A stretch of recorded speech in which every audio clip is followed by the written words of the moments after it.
Ah, well, welcome back to another episode of Creepier Features. Yep, back from the canceled dead and ready to party. I would like to thank all of those who wrote in about us being canceled last time and saving us. Both of you deserve a good old pat on the back. And if you'd remembered to include a self-addressed stamped envelope, I would have sent you a cheap autographed picture of myself. Anyhow, that being said, although tonight's movie does not have a lot to say, I do have a lot to say about tonight's movie. I wonder if that, in and of itself, says something. In the future of this movie, such as it is, freedom of thought is illegal. So a band of free thinkers. We need air quotes in there. Put that on the suggestion board, will you? Air quotes, yeah. A band of free thinkers sent a cyborg back into time to the year 1966 to prevent the invention of thought control, which the government uses in the future. I sure hope no one from the government is watching this tonight. However, the hero cyborg is not alone, as the government has sent its own agents back through time to deal with Garth. Now, where have I heard that plot before? Or was it since? Time travel always confuses me. Good thing those other cyborgs come back, otherwise this movie would have been over in just a few minutes, and they need it to be a lot longer so people had time to make out in their cars to the drive-in. I mean, it's not like anybody back then actually wanted to see an interesting story up on the screen at the drive-in. I mean, you didn't, did you? And then, of course, they'd make you take your little kid brother along, but he would be like all interested in this drivel up on the screen and sitting in the front seat. And the back seat back then was so wide and the upholstery was all so, at least I've heard tell that it was. I've also heard tell that this movie stars Michael Rennie, or Michael Rennie. I wasn't quite sure about the pronunciation. Hey, it's not like I've watched this thing since I was at the drive-in, so I've heard tell anyhow. He plays Garth A7. You may remember him better from his role in The Day the Earth Stood Still. Unfortunately, this ain't that movie, as that one is sort of good. This one, not so much. Hey, at least it's in color. I think the most memorable scene in this movie is when he shoots down a dog with his ray gun. The dog, it's really not all that good at playing dead. As a matter of fact, heck, my their dog is better at that, and it watches you move around while it's sleeping. Along with him, Michael Rennie, not my their dog, you also get the multi-talented, and by that I mean two, Karen Steele. You may recall her from that Mud's Women episode of Star Trek, shot that very same year, where she played Eve. Grrr. Unfortunately, this is not that episode of Star Trek either. As, compared to that, this whole film is just odd.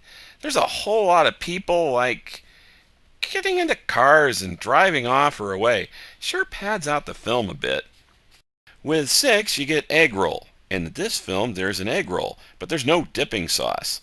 The Time Machine, it kind of looks like an egg roll, sort of, I guess. I hate it when they forget the sauce, by the way. With this film, though, you get Warren Stevens, and that's pretty cool. You may remember him best as playing the Doctor in the movie Forbidden Planet, the guy who boosts his own brain and checks out when the film's about halfway done. He also appears a few times in Voyage to the Bottom of the Sea. Oh, and he was the leader of the Kelvins in that really, really bad episode of Star Trek the same year. The one where they reduce that yeoman to a cube thing, and then they crush her. Yeah. Well, unfortunately, this is not Forbidden Planet, or even as good as that bad episode of Star Trek. Wendell Corey plays the sheriff. You will remember him from... nothing, actually. His career brought him a lot of steady work in early television, but none of those shows you've ever heard of. He was in Rear Window, but then again, everybody has to be someplace. He's probably most recognizable in Agent from Harm or Women of the Prehistoric Planet, just because both of those two movies were on Mystery Science Theater 3000. That probably says something about this movie, too. Just before making this film, he was serving on the Santa Monica City Council, and just after this movie, he made a run for Congress, but he didn't make it. Although he did make it into the cast of Astro Zombies in 1968, he died later the same year, much like this movie did at the box office. He's not too bad at the sheriff, though. Although, come to think of it, in some of the scenes outside near the power station near the end, he seems to be a bit, drunk. One too many flaming bananas, no doubt. Delicious and nutritious. Get a flaming banana at your cafe today. There, I've said it, and my contractual obligation for this episode is complete. Edward Franz plays, get this, Professor Sigmund Marx.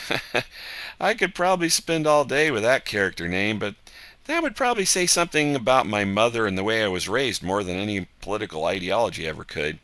Still, here is an actor. He was Dr. Franz in The Thing from Another World. That's the original, not that monster popping out of your stomach and eating your hands off remake.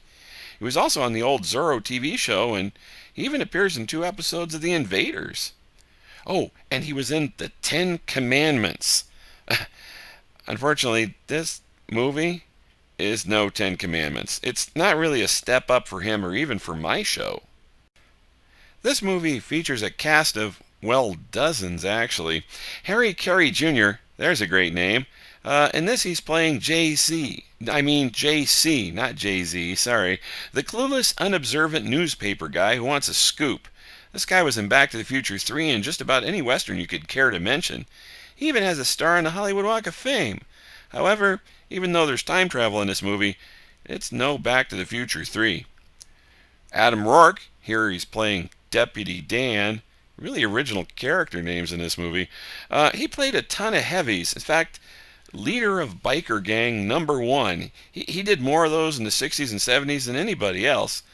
And I gotta admit, this movie is not as good as any biker movie he was ever in. Oh, and you might also recognize the voice of Sherry Alberoni in this movie. She went on to voice Alexandria Cabot on the animated Josie and the Pussycats. Guess what? This movie's not as good as any episode of that show either. You may have noticed that I'm kind of down on this movie. Well, my mother used to say, if you can't say something nice, don't say frickin' anything at all. Actually, she used another word besides frickin' there, but anyhow, John Beck here is playing Skinny. Back when teenagers were, well, in the 60s, teenagers were very old-looking. He seems overly excited about everything. Today, he'd be the kid shouting, YOLO swag! But this is in the 60s, so he doesn't. He went on to play Moon Pie in Rollerball. You'll remember him. That's the friend of James Caan who gets put into a coma after he gets hit in the back of the head. I looked him up at IMDb, and just about everything that John Beck was ever in was way better than this. IMDb also pointed out to me that some of the other actors in this movie are best known for, for being in this movie. Oh, their careers went far. There's a whole lot of talent in this film, and they're all acting like what they're making is a good movie. Unfortunately, they weren't, and it isn't. So here it is, Cyborg 2087. I think the way they announced it in the trailer was Cyborg 2087, because they didn't realize it was probably a date. Oh well. There's still something sort of compelling about this film. It really seems odd and out of place even for a 60s movie. Even the camera work is odd. All the sets, even the exteriors at night, are really well lit up by camera lights. Sort of feels like an episode of The Invaders. Minus The Invaders, of course. The future, always the most fun part of these kind of movies, is confined in this case to a single room with rather pastel walls and a set with an all-black background. You know, from that, I really can't say how totalitarian the future is, just from that alone. I guess on the bright side, at least the beginning of this movie, the part that's set in the future, hasn't expired like a lot of other bad movies filmed in the 60s have. They tended only to think 20 years or so into the future. So we really can't say that the future won't be like that. And by that I mean one room with pastel walls and a time machine in the corner. Oh, and there's a chimp in one scene. That's always a plus. Although he doesn't throw any bananas around, so if you're waiting for that, you might as well just tune out and watch some other channel right now. Anyhow, I'm off to go get some Chinese food while you watch the movie. Oh, be sure to stick around to see how it ends, and more importantly, to see what I have to say at the end of the show.